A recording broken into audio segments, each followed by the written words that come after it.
जय हिंद दोस्तों। कैसे हो आप लोग? आई होप आप सभी लोग अच्छे होंगे। मैं Narendra Sharma sure 60 Gurukul defence academy में आपका स्वागत करता हूं। जैसा कि लास्ट क्लास में हम लोगों ने कुछ क्वेश्चंस को देखा था, आज उन्हीं क्वेश्चंस में उसी टाइप के कुछ और वेरिएशंस आपके सामने में लेके आ रहा हूं और कुछ कॉन्सेप्ट भी आप लोगों को क्वेश्चंस के साथ साथ मैं बताऊंगा। चलिए स्टार्ट करते हैं। ये हमारे गुरुकुल का टेलीग्राम चैनल है, इसको स्कैन करके आप टेलीग्राम पर ज्वाइन कर सकते हैं। टेलीग्राम पर ज्वाइन करने के बाद में आपको डिफरेंट डिफरेंट एग्जाम्स के अपडेट्स मिलते रहेंगे, उनके नोटिफिकेशंस के बारे में आपको इन्फॉर्मेशन मिलती रहेगी।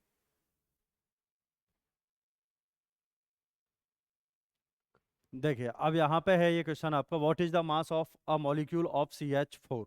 CH4 के मॉलिक्यूल की बात कर रहा है ये। मॉलिक्यूल का मास जो होगा वो आपका क्या बोला जाता है? एक्चुअल मास बोला जाता है, ये बात ध्यान रखना। तो ये बात आप लोगों को बड़े आराम से आज की डेट में समझ में आने लगी होगी कि मॉलिक्यूल का मास क्या होता है, मोलर मास क्या होता है। ये बहुत सारे लोगों का कंफ्यूजन रहता है कि भाई मोलर मास, आप जस्ट इसको किसी से ट्राई भी कर सकते हो, what is the difference between molar mass and molecule mass, तो गड़बड़ ही मिलेगी। तो देखिए यहाँ पर, और ऐसे ही टाइप के क्वेश्चंस आपके एग्जाम्स में आ जाते हैं, तो बच्चा जनरली जल्दबाजी में गलती कर बैठता है। तो what is the mass of a molecule of CH4। तो सबसे पहले यहाँ पर मोलर मास की बात करते हैं।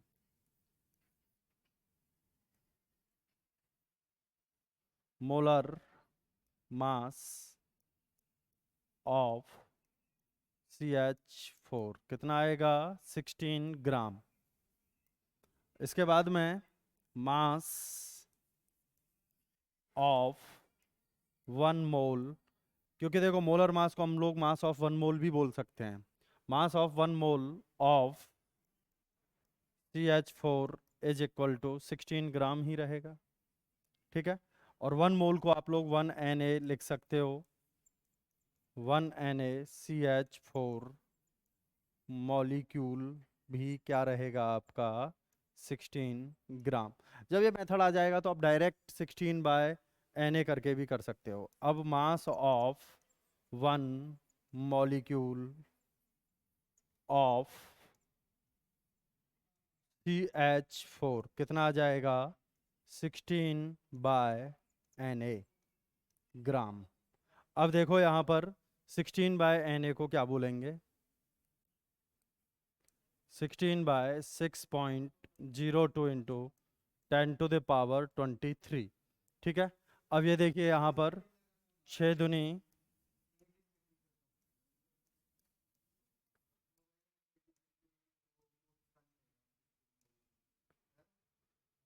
देखिए तो 2.66 इंटू 10⁻⁻23 ग्राम, ये हो गया आप लोगों का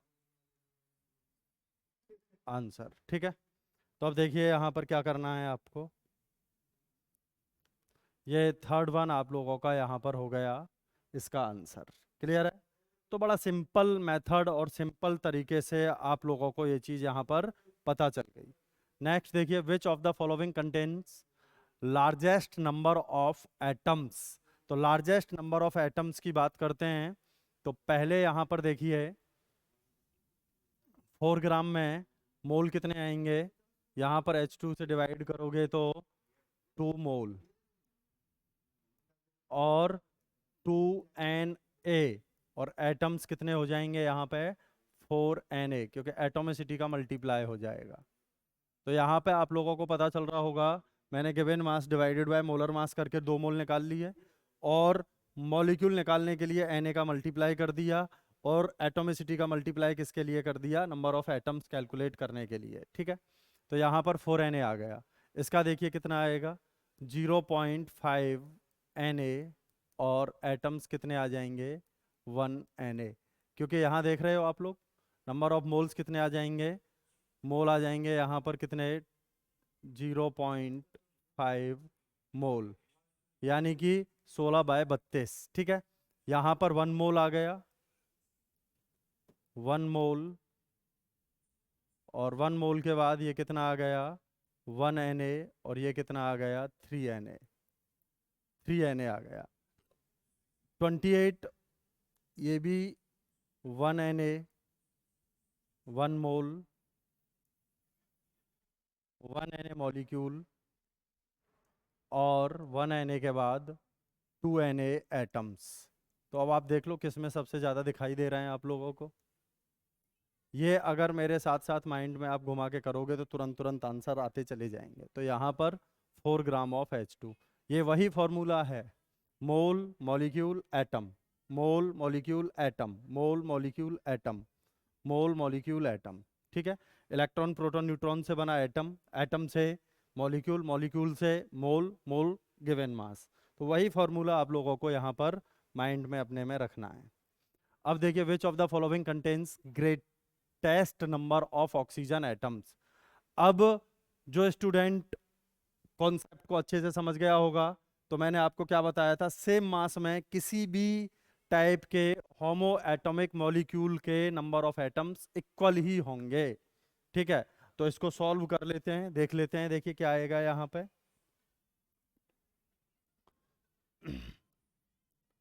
इलेक्ट्रॉन प्रोटॉन न्यूट्रॉन से एटम, मॉलिक्यूल, मोल, गिवन मास।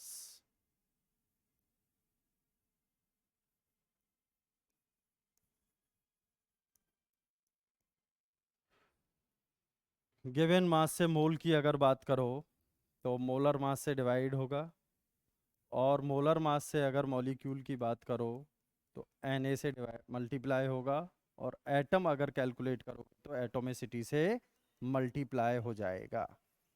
अब देखिए यहाँ गिवन मास कितना दिया है, 1 ग्राम ऑक्सीजन, इसका मोलर मास कितना होता है 16। तो यहाँ पर कितना आ गए आपके नंबर ऑफ मोल्स आ गए 1/16।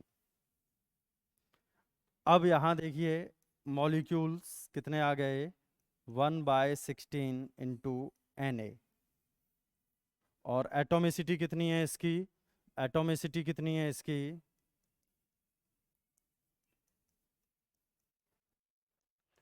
1। ठीक है, एटोमिसिटी 1 है यहाँ पे। तो एटम कितने आ गए, एन डैश यहाँ पर आ जाएंगे 1/16 Na इंटू 1। तो यही रहेगा यहाँ पे। ठीक है, चलिए अब देखिए यहाँ पर 1 ग्राम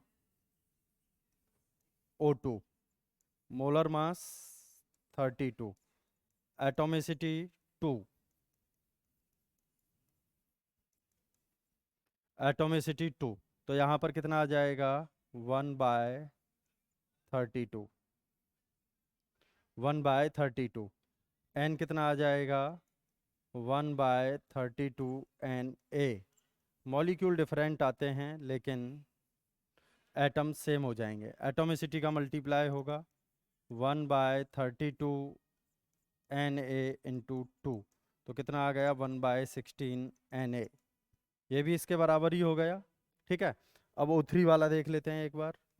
1 ग्राम O3, मोलर मास 48, एटोमिसिटी 3। तो ये आ गया यहाँ पर N कितना आ गया 1/48। कितना आ गया 1/48, और ये N कितना आ गया 1/48 Na। अब N डैश कितना आ जाएगा 1/48 Na मल्टीप्लाइड बाय 3। तो ये भी कितना आ गया 1/16 Na। अब देखिए आप लोग यहाँ पर ये सारे के सारे जो नंबर ऑफ एटम्स हैं ये इक्वल आ रहे हैं कि नहीं आ रहे हैं, 1/16 Na ही आ रहे हैं। तो all have same number of atoms. तो फोर्थ ऑप्शन यहाँ पर आपका करेक्ट होगा। अब देखिए the weight of one atom of uranium is 238 mu, its actual wait is. तो बड़ा सिंपल है, 1 AMU। 1 AMU में मैंने आप लोगों को ऑलरेडी बताया हुआ है मास जब पढ़ाया था। 1 AMU इज इक्वल टू क्या होता है 1/Na ग्राम। यानी कि एक्चुअल मास। तो एक्चुअल मास, यहाँ पर मास ऑफ यूरेनियम आपको निकालना है। तो यहाँ पर एक्चुअल मास ऑफ यूरेनियम क्या हो जाएगा, देखिए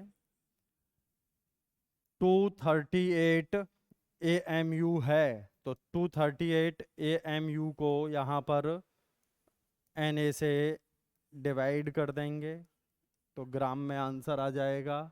अब इसको देखिए क्या कर देंगे, 238.6.02 इंटू 10⁻23। अच्छा एक बात बताओ, अगर मैं इसको यहाँ पर ऐसे करके कर दूँ तो यहाँ पर पावर 22 हो जाएगा, 22 हो जाएगा। पॉइंट लगा के एक आगे बढ़ा दिया तो अब देखिए यहाँ पर क्या हो जाएगा, ये 3 पॉइंट कुछ के लगभग आएगा। तो क्योंकि आपको पता है 6 × 4 कितना होता है 24, और ये 24 से थोड़ा कम है तो 3.94। कैलकुलेशन करने की ज़रूरत ही नहीं बची, क्योंकि ऑप्शन से ही हमें पता चल जाता है नियर बाय आंसर। ज़्यादा क्लोज हो तो कैलकुलेशन भी करनी पड़ सकती है। तो सेकंड ऑप्शन यहाँ पर आपका इसका करेक्ट हो जाएगा। ठीक है, अब देखिए यहाँ पर कह रहा है ये sum of protons, electrons and neutrons in 12 gram of 6C12 is. ठीक है, तो यहाँ पर 6C12 में सम पूछ रहा है 12 ग्राम में कितना आएगा। ठीक है, तो 12 ग्राम का मतलब पहले तो आप लोगों को यहाँ पर ये पता कर लेना है कि 12 ग्राम के अंदर एटम कितने, 12 ग्राम के अंदर 1 Na एटम हो गए। ठीक है, और फिर इलेक्ट्रॉन प्रोटॉन न्यूट्रॉन कितने हैं ये पता करना है आपको, तो करते हैं पता। 6C12, तो इलेक्ट्रॉन इसमें कितने आ गए 6, प्रोटॉन 6 और न्यूट्रॉन 6, और इनका सम कितना आ गया, सम आ गया 18। ठीक है, तो ये एक एटम में है इतना, तो 12 ग्राम में एटम कितने आएंगे, N इज इक्वल टू 12/12, यानी कि 1 मोल। अब मॉलिक्यूल कितने आएंगे यहाँ पर, या एटम कितने आएंगे, 1 Na। अब 1 Na मतलब 6.02 इंटू 10⁻23, इसमें मल्टीप्लाई किसका हो जाएगा 18 का, यानी कि sum of number of electron proton and neutron is equal to 6.02 into 10⁻23 into 18। ठीक है, अब यहाँ पर इसका इसमें मल्टीप्लाई करोगे तो क्या आ जाएगा, देखिए 10.84 के लगभग आएगा, क्योंकि 6 दूनी 12 होता है, 12 के लगभग वो ऑप्शन है। तो ये यहाँ देखना है आपको कितना आ जाएगा, तो 108.4 इंटू 10⁻23, तो ये हो जाएगा, 2 जीरो आगे ले जाओ पॉइंट को, या 2 पॉइंट आगे खिसका दो, 1.84 इंटू 10⁻25, ये आंसर हो गया यहाँ पे। ठीक है, तो ये हो गया यहाँ पर थर्ड वन आंसर हमारा करेक्ट, तीसरा आंसर यहाँ पर करेक्ट हो गया। ठीक है, चलिए अब देखिए the number of gram molecules of oxygen in, number of gram molecules. अच्छा अब इस बात को थोड़ा सा पहले समझ लेते हैं, फिर इस क्वेश्चंस पर आएंगे। ग्राम मॉलिक्यूल्स वाली बात आपके दिमाग में अटक रही होगी कई बार आ आके। देखिए अब क्वेश्चंस को करने से पहले ये कॉन्सेप्ट आप लोग सीखिए पहले, फिर क्वेश्चन की तरफ बढ़ेंगे। देखिए ग्राम एटम या ग्राम मॉलिक्यूल या फिर ग्राम मोल, इन सब का मतलब मोल होता है। ठीक है, जैसे कि आपको यहाँ पर ग्राम एटम, जैसे कि एक्स ले लेता हूँ मैं, x gram atom, x gram molecule और एक्स ग्राम मोल। इन सब का मतलब क्या है? एक्स मोल है। क्या है इन सब का मतलब? एक्स मोल। ठीक है। अब एक एग्जाम्पल ले लेते हैं यहाँ पर। ठीक है, जैसे कि देखिए यहाँ पर क्या है, यहाँ पर पहला वाला ले लेते हैं, फिर उसका एग्जाम्पल लेंगे। X gram atom is equal to x mole. X gram atom is equal to क्या हो गया? एक्स मोल हो गया। ठीक है। अब देखिए एक्स ग्राम एटम एक्स मोल है, तो यहाँ पर एग्जाम्पल लेते हैं। जैसे कि यहाँ लिखा हुआ है 1 gram atom of nitrogen N. ठीक है, 1 ग्राम एटम ऑफ एन, तो इसका मतलब क्या होगा? 1 मोल नाइट्रोजन। और 1 मोल नाइट्रोजन का मतलब क्या होता है? मोलर मास हो गया। 1 मोल नाइट्रोजन मतलब 1 मोलर नाइट्रोजन, और 1 मोलर नाइट्रोजन मतलब मोलर मास ऑफ नाइट्रोजन। ठीक है, तो ये हो जाएगा 14 ग्राम नाइट्रोजन। क्या हो जाएगा ये? 14 ग्राम नाइट्रोजन। अब देखिए यहाँ पर 1 ग्राम एटम ऑफ नाइट्रोजन। ठीक है, अब ये नाइट्रोजन क्या कह रहा है? अगर यहाँ एटम है तो ये क्या इंडिकेट कर रहा है बात यहाँ पर? ये एटम वर्ड यहाँ पर इंडिकेट कर रहा है, it is indicating, it is indicating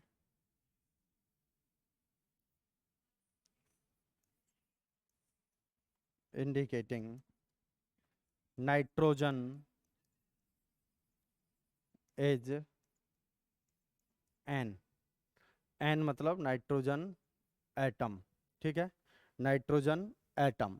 तो अब यहाँ पर ये 14 ग्राम आ गया, तो ये चीज़ यहाँ पर नाइट्रोजन है, तो ये क्या हो जाएगा? 1 मोल एन हो गया।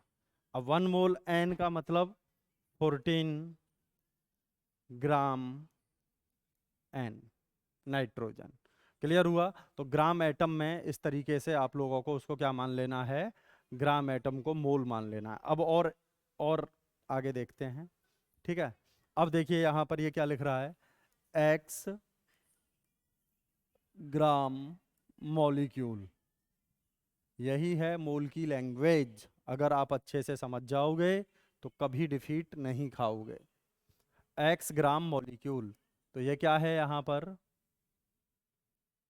एक्स मोल। ठीक है, अब देखिए एक्स मोल हो गया है यहाँ पर। अब देखिए एग्जाम्पल क्या आएगा? एग्जाम्पल क्या आएगा? ठीक है, 1 gram molecule of N2। 1 gram molecule of N2।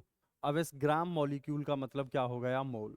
ठीक है, तो 1 मोल N2, और 1 मोल N2 का मतलब क्या हो गया? 28 ग्राम N2। 28 ग्राम N2। अब देखिए यहाँ पर आगे क्या चीज़ें देखने को मिलेंगी। 1 ग्राम मॉलिक्यूल, ये बात मेन, ये लाइन पर आपको अपना पूरा ध्यान फोकस करना होगा। खुद को फोकस कर दो इस पॉइंट पर। 1 ग्राम मॉलिक्यूल ऑफ नाइट्रोजन।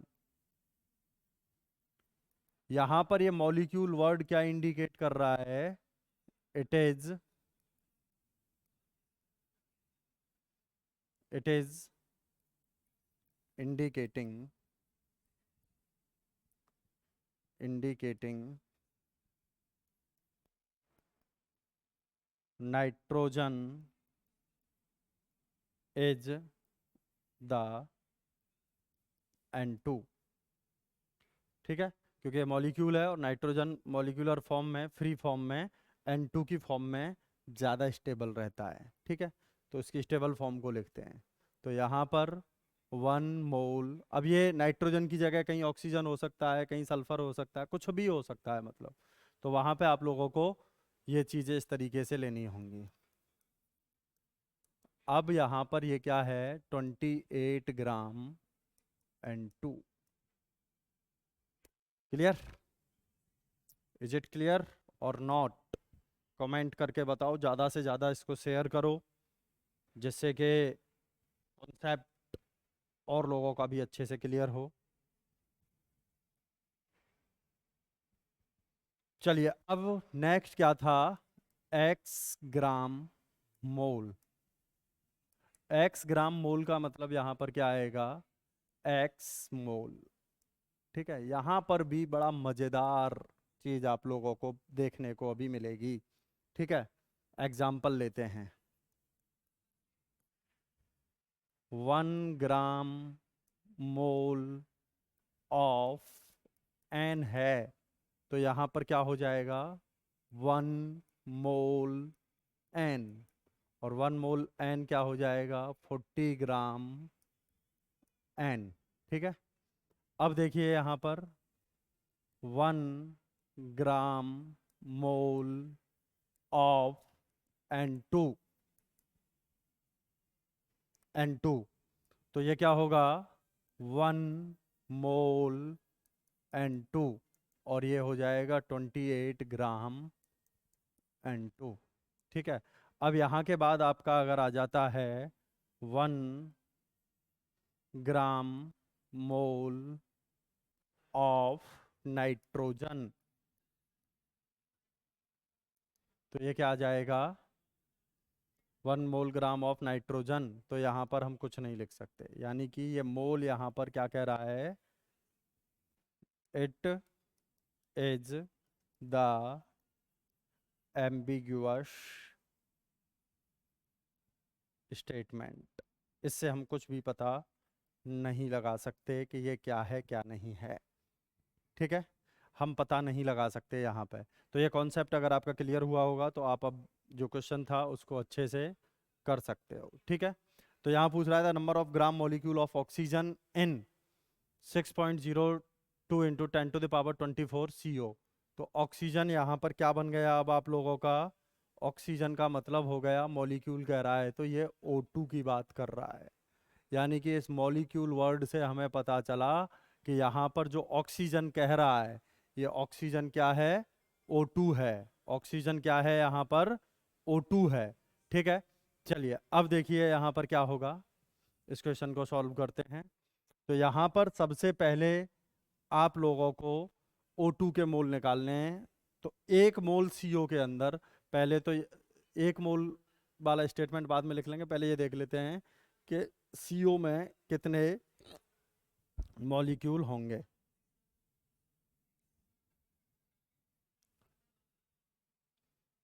ठीक है, कितने मॉलिक्यूल होंगे? मॉलिक्यूल तो दिए ही हैं, मोल कितने होंगे ये देखेंगे। ठीक है, तो देखिए मॉलिक्यूल दिए हैं, तो मॉलिक्यूल से ही स्टार्ट कर लेते हैं। मॉलिक्यूल से मोल पे आ जाते हैं। तो यहाँ से यहाँ पर अगर आएंगे तो डिवाइडेड बाय Na होगा।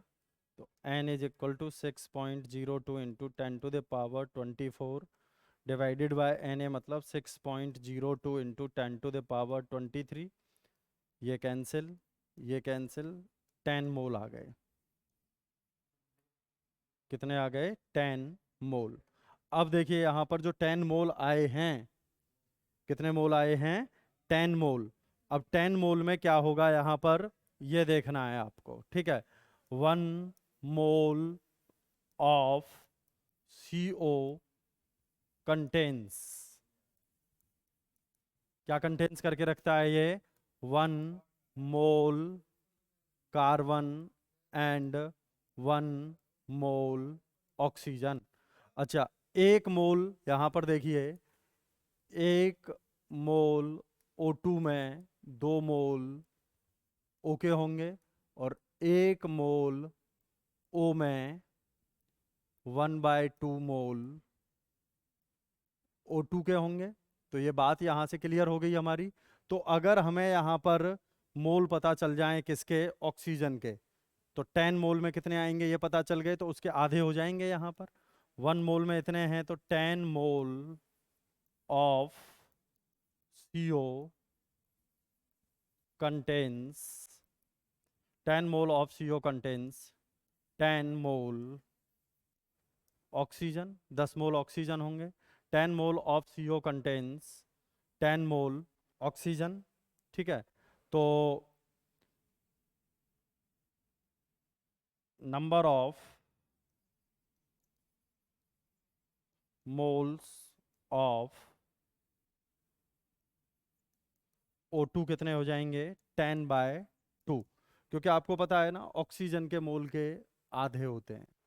तो number of moles of O2 कितने हो जाएंगे यहाँ पर? 10/2 यानी कि 5 मोल। ठीक है, बड़ा सिंपल सा क्वेश्चन था, सिंपल सा कॉन्सेप्ट था, बस लैंग्वेज था और कुछ नहीं था। अगर ये चीज़ें क्लियर हो जाएंगी तो ग्राम मॉलिक्यूल की बात कर रहा है तो 5 ग्राम मॉलिक्यूल्स आंसर हो जाएगा। ठीक है, ग्राम मॉलिक्यूल्स मैंने आप लोगों को अच्छे तरीके से कॉन्सेप्चुअली समझा दिया क्या होता है। अब देखिए number of moles of carbon dioxide which contain 8 gram of oxygen. ये भी बड़ा अच्छा क्वेश्चन है। 8 ग्राम ऑफ ऑक्सीजन, देखिए यहाँ पे 8 gram of oxygen, number of moles of carbon dioxide which contains 8 gram of oxygen. ठीक है, तो कार्बन डाइऑक्साइड क्या होता है? CO2। क्या होता है? CO2। ठीक है, यानी कि 1 मोल CO2 के अंदर 2 मोल ऑक्सीजन है। ठीक है, कितनी है? 2 मोल ऑक्सीजन के हैं। ठीक है, ग्राम ऑफ ऑक्सीजन। तो यहाँ से अगर 8 ग्राम की बात कर लोगे तो इसके आप लोगों के जैसे कि यहाँ पे डबल आ रहा है तो जितने मोल यहाँ पे आएंगे उसके आधे हो जाएंगे। ठीक है, N इज इक्वल टू 8/16, कितने हो गए यहाँ पर? 1/2 मोल। एक बात बताइए, 2 मोल ऑक्सीजन के अंदर, यहाँ से ही हम ले लेते हैं, सिंपल वही वाली बात है कि 1 रुपए की 2 टॉफी आती हैं। ठीक है, 1 रुपए की 2 टॉफी आती हैं तो 2 रुपए की कितनी आएंगी? ये वाली बात, सिंपल। ठीक है, तो यहाँ पर 1 मोल CO2 में 2 मोल ऑक्सीजन है, तो 1 मोल ऑक्सीजन के अंदर कितना आएगा? आधा मोल CO2 आएगा। और आधा मोल ऑक्सीजन के अंदर कितना आएगा फिर? हाफ मोल O के अंदर कितना आएगा? 1/4 मोल। हर क्वेश्चन में अलग अलग कॉन्सेप्ट है। ठीक है, तो आप कोई भी बुक उठा के ये कॉन्सेप्ट सीखने के बाद, चाहे JEE मेंस की हो, एडवांस की हो, चाहे NDA की हो, कोई भी क्वेश्चन तुरंत कर सकते हो। तो यहाँ पर आप लोगों का 1/4 मोल CO2, 1/4 का मतलब 0.25 मोल्स, फोर्थ ऑप्शन यहाँ पर आपका करेक्ट आएगा। The number of moles of carbon dioxide which contains 8 ग्राम। हाँ, फिर दोबारा से आ गया है क्वेश्चन। ठीक है, चलिए कोई दिक्कत नहीं है। तो आज के लिए इतना ही बहुत है। आपका कॉन्सेप्ट हो गया, कुछ उस क्वेश्चन कॉन्सेप्ट्स पर बेस्ड क्वेश्चन हम लोगों ने किए। ठीक है, तो thank you, all the best, मिलते हैं नेक्स्ट क्लास में। और आपका कोई डाउट हो, कोई भी दिक्कत हो, वो कमेंट करके हमें बता सकते हो। नेक्स्ट क्लास में आगे का नेक्स्ट कॉन्सेप्ट पढ़ेंगे।